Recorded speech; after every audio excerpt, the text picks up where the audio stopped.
Teman-teman Pelik, balik lagi ke kita dengan podcast pertama kita, yaitu podcast Pelik bersama Bang Imam. Ini adalah narasumber kita dari alumni D4 Manajemen Pelabuhan dan Logistik Maritim. Selamat siang Bang Imam. Perkenalkan Bang, nama saya Nadila. Mungkin kita nih bakal sharing-sharing nih Bang ke teman-teman untuk teman-teman tahu lebih dalam mengenai pelabuhan Bang. Oke, mungkin bisa diperkenalkan diri terlebih dahulu Bang? Ya perkenalkan, nama saya Imam Ghazali. Saya dari alumni D3 Transportasi UNJ. Kebetulan seniornya Nadila juga, yang kemarin dia bilang, Bang, kita mau bikin podcast nih. Nah, kita udah sampai di sini nih sama Nadila nih. Mungkin nanti kalau ada yang mau tanyain silahkan, sambil ngalir aja kalau nanti. Oke Bang, terima kasih Bang.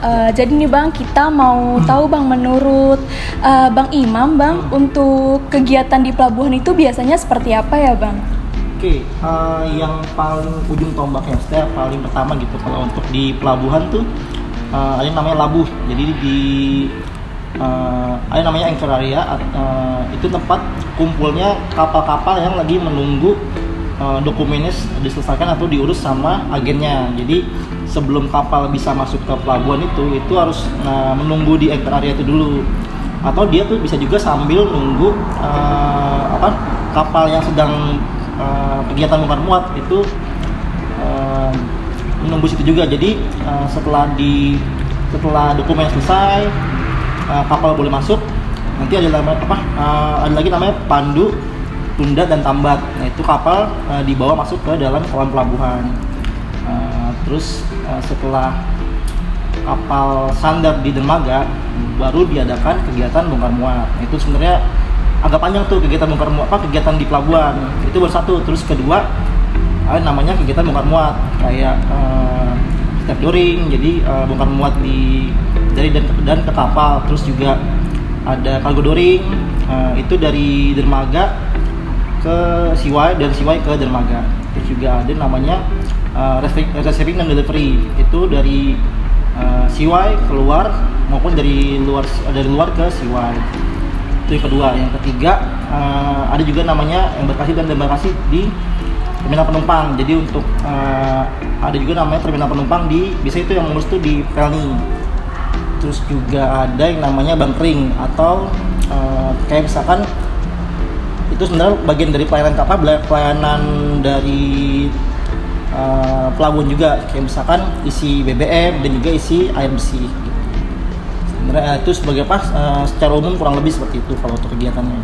Oke, tadi tertarik banget nih Bang sama anchor area. Nah, berarti itu lokasinya di setelah breakwater ya Pak? Ya Bang? Apa pas sudah masuk ke area dermaga atau seperti apa? Iya, jadi anchor area itu di luar breakwater. Jadi sebenarnya kan breakwater itu kan kayak pelindung gitu, biar jadi ombak itu nggak masuk terlalu, ombak besar tuh nggak terlalu menghantam kapal-kapal yang sedang kegiatan. Jadi di luar itu, jadi memang di sana pun ombaknya gede juga. Jadi karena nggak ada breakwater itu juga, jadi lokasinya itu di luar breakwater, karena breakwater itu sebenarnya pintu juga buat masuk ke kolam pelabuhan.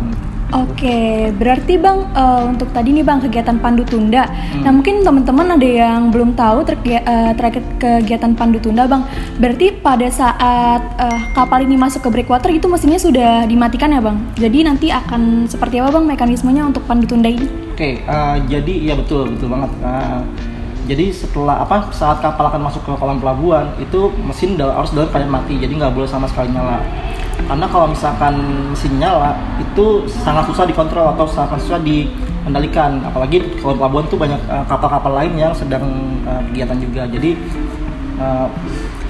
kapal pun nggak boleh megang lagi tuh setir atau kendali dari kapal itu. Jadi yang megang itu dari si pandu dari pelabuhan.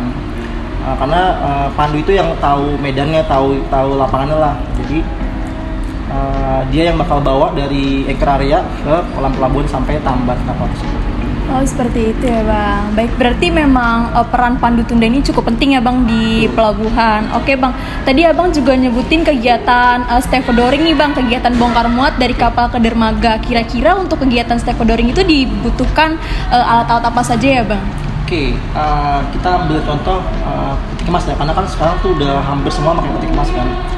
Nah untuk kegiatan bongkar muat peti kemas tuh, nah istilahnya tuh step dooring. Jadi dari kapal ke dermaga atau dari dermaga ke kapal. Itu alatnya adalah pertama biasa disebut QC atau quay crane. Ada juga yang bilang CC, container crane. Ada yang bilang juga QCC, quay container crane. Nah itu sama tuh. Tapi ada lagi yang namanya HMC, Harbor Mobile Crane. Nah itu yang dia lebih fleksibel. Bedanya adalah kalau QC atau QCC atau CC tadi tuh dia lebih bisa ngangkut muatan tuh lebih besar, kayak misalnya 40 ton ke atas atau 40 ton tuh masih bisa lah dia. Tapi untuk HMC mungkin bisa 30 ke bawahan sih. Oh begitu, berarti untuk alatnya ini tersendiri punya SWL yang berbeda ya Bang? Betul sekali. Oke, berarti mungkin Bang teman-teman juga ada yang belum tahu nih, dan aku juga mungkin kurang paham terkait SWL. Sebenarnya SWL itu maksimal yang dapat diangkut atau seperti apa ya Bang? Iya betul, SWL itu adalah sebenarnya sih kalau misalkan di atas SWL itu sebenarnya masih bisa, cuman amannya adalah di bawah SWL tersebut. Jadi masing-masing alat tuh beda-beda tuh. Ada yang maksimal 20 ton doang, atau 30 ton, atau 40 ton gitu. Jadi ya makin modern alatnya makin bisa ngangkut lebih banyak. Bahkan sekarang tuh sudah sampai 2 kontainer sekaligus bisa langsung diangkut. Kalau misalkan di Tanjung Priok ya, mungkin kalau tempat lain tuh bisa sampai 4 kontainer 20 feet bisa diangkut. Oh, berarti sekaligus gitu atau seperti apa Bang? Iya betul, sekaligus. Oh, oke. Berarti juga dari cara geraknya juga beda ya Bang untuk HMC sama QCC, karena HMC bisa fleksibel atau seperti apa Bang? Iya betul. Kalau ya kelebihannya adalah kalau misalkan QCC itu dia lebih cepat karena dia cuma gerak lurus saja. Kalau misalkan untuk HMC karena dia pakai sling gitu, jadi walaupun dia bisa ngejangkau yang lebih jauh, tapi dia nggak bisa terlalu berat karena dia pakai sling itu sendiri. Jadi masing-masing punya kelebihan sama kekurangan sih. Oke, paham nih. Jadi teman-teman mungkin banyak pengetahuan nih terkait alat dan juga kegiatan bongkar muat. Oke Bang, selain itu Bang, ini kan tadi kita berbicara tentang peti kemas ya Bang. Mungkin Bang Imam ada sharing-sharing atau pengalaman seperti apa untuk jenis-jenis muatan di pelabuhan? Sebenarnya pelabuhan itu melakukan kegiatan bongkar muat apa hanya peti kemas atau ada muatan lainnya ya guys? Ya. Mungkin penjelasannya akan dijelaskan sama Bang Imam. Oke, yang paling kita dari awal lagi yaitu Halo semuanya. Gimana nih podcast kali ini? Menarik kan? Seru nggak? Seru banget dong. Buat kalian nih yang ada saran-saran materi terkait podcast selanjutnya, boleh banget tulis di kolom komentar, atau Jangan lupa mampir ke Instagram Pelik Official dan TikTok Pelik Official. Di sana banyak sekali informasi-informasi penting terkait pelabuhan dan logistik. ditunggu ya. Pelik Podcast, Update ilmu yuk!